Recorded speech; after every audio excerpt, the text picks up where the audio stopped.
Déclic 4. Être différent, pas toujours marrant. On a tous besoin de faire partie d'un groupe, de se sentir protégé par un groupe. Mais en même temps, on a tous envie d'être unique, de se faire remarquer, d'être différent des autres. Pour y arriver, on change de look, de comportement. Mais il y a des différences qu'on ne choisit pas et que tout le monde remarque. Pour certains jeunes, il n'est pas toujours facile d'accepter ces différences.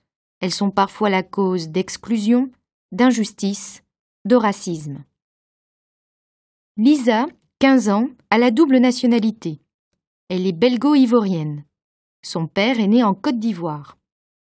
Lisa et son frère Patrick, 18 ans, sont tous les deux nés en Belgique. La famille habite à Liège. Ils ont déjà passé quelques mois de vacances dans la famille ivorienne, où on vit au rythme du soleil de l'Afrique. J'ai les cheveux noirs, bouclés, et j'ai la peau plutôt noire. Mes parents m'ont toujours dit que je fais partie d'une nouvelle génération, que je suis une enfant du futur. Moi, je suis très bien dans ma peau.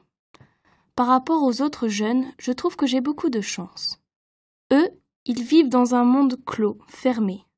Moi, j'ai 2 langues, 2 passeports, 2 couleurs en une. Je vis dans un monde ouvert à plusieurs cultures. Je trouve cela génial. Patrick n'est pas tout à fait du même avis que moi. Il commence à râler.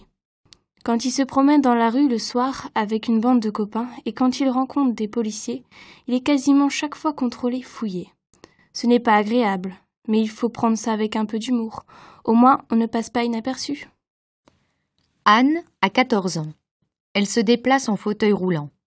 Comme plus d'1 million de personnes en Belgique, elle souffre d'un handicap. Elle ne sait pas marcher.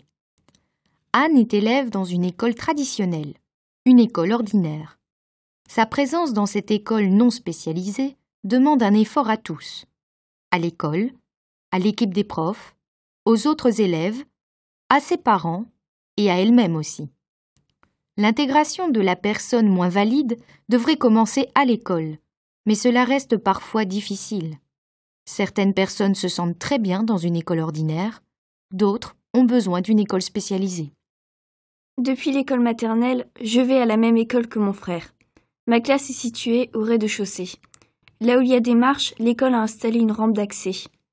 Les autres l'emploient d'ailleurs très souvent pour faire des glissades. Je laisse le fauteuil devant la porte de la classe et je circule avec des béquilles en classe. En général, ça se passe assez bien. Les autres aussi ont appris à vivre avec moi, avec mon handicap, à m'aider de temps en temps. Moi, j'ai appris à demander et à accepter de l'aide. J'ai aussi appris à attendre mon tour, comme tout le monde. Parfois, il y a une certaine gêne. Par exemple, pendant les cours de sport, quand on doit former des équipes. Les autres ont envie de gagner et, avec moi dans l'équipe, ce n'est pas toujours évident. 2 fois par mois, je ne suis pas les cours de gym. J'ai alors des séances de kiné. Comme ça, les autres sont aussi plus à l'aise. Guillaume, lui, est bilingue. Être bilingue, c'est parler, c'est posséder parfaitement 2 langues. Celui qui parle une seule langue, c'est un unilingue. Cette différence peut sembler intéressante, mais elle n'est pas toujours facile à faire accepter.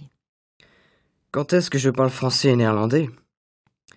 Eh bien, tout ce qui touche à la famille, aux sentiments, au passe-temps, c'est en français. Tout ce qui est école, copains, etc., c'est en néerlandais. Je ne mélange jamais. Moi, je n'ai jamais trop réfléchi à tout cela.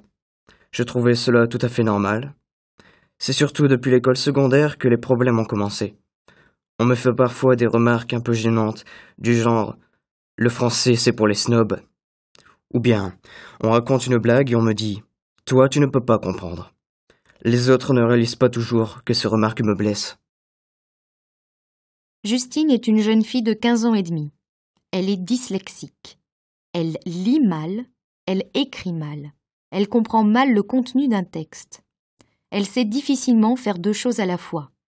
Ce qui est très dur pour elle, par exemple, c'est de lire une phrase ou une question et de comprendre tout de suite ce qu'on doit faire exactement. La dyslexie, c'est un manque d'automatisme. C'est vrai, je suis dyslexique. Ce n'est pas toujours facile.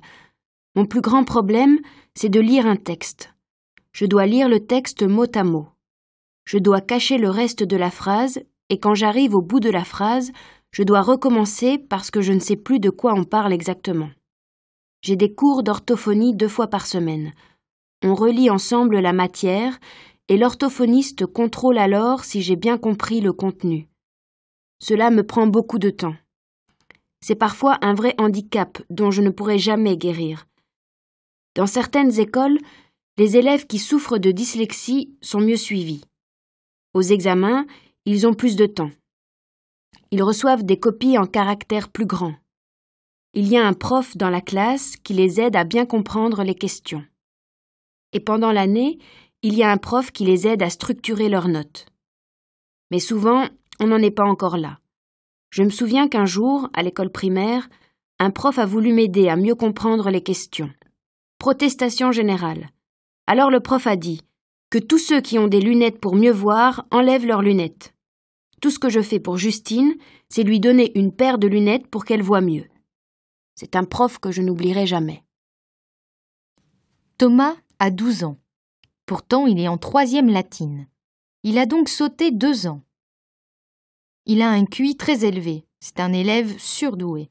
On est surdoué quand on a un QI supérieur à 130. On est un élève moyen quand on a un QI de 100. En Belgique, au moins 2% de la population aurait un QI de plus de 130.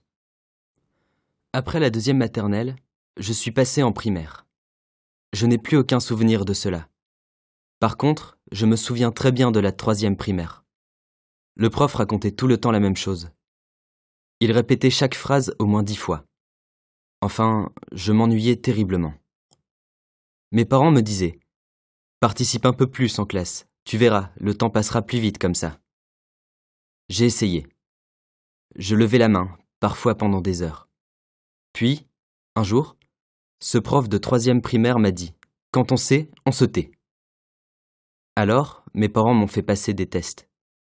Résultat, on a constaté que pour les maths, j'étais au niveau des 6e et en 5e pour les langues. J'ai alors reçu l'étiquette de surdoué. On m'a mis tout de suite en 5e. Pendant 2-3 ans, je me suis senti à l'aise. Maintenant, pendant les cours, je n'ai pas de problème. Je comprends bien la matière, j'étudie assez facilement, j'ai de bons résultats. En dehors de l'école, j'ai encore quelques activités, comme tous les jeunes de ma classe. Je joue au foot, je fais du sax et je joue aux échecs. Mais mon plus grand problème, c'est que je n'ai pas de vrais copains à l'école. Ils ne sont pas vraiment méchants avec moi, mais ils trouvent que je suis trop jeune pour comprendre leurs problèmes, pour parler de ce qui les intéresse. Je me sens mis à l'écart. Ce n'est pas de leur faute. C'est vrai que je suis jeune, mais ce n'est pas toujours facile pour moi non plus. Être fort à l'école, ce n'est pas toujours marrant. Dans chaque classe, il y a des Lisa, des Guillaume. Chaque jeune est différent des autres. Chaque jeune a son histoire, sa différence. L'important, c'est d'accepter sa différence et les différences des autres, de s'intégrer au groupe. Ainsi, les différences peuvent devenir des atouts.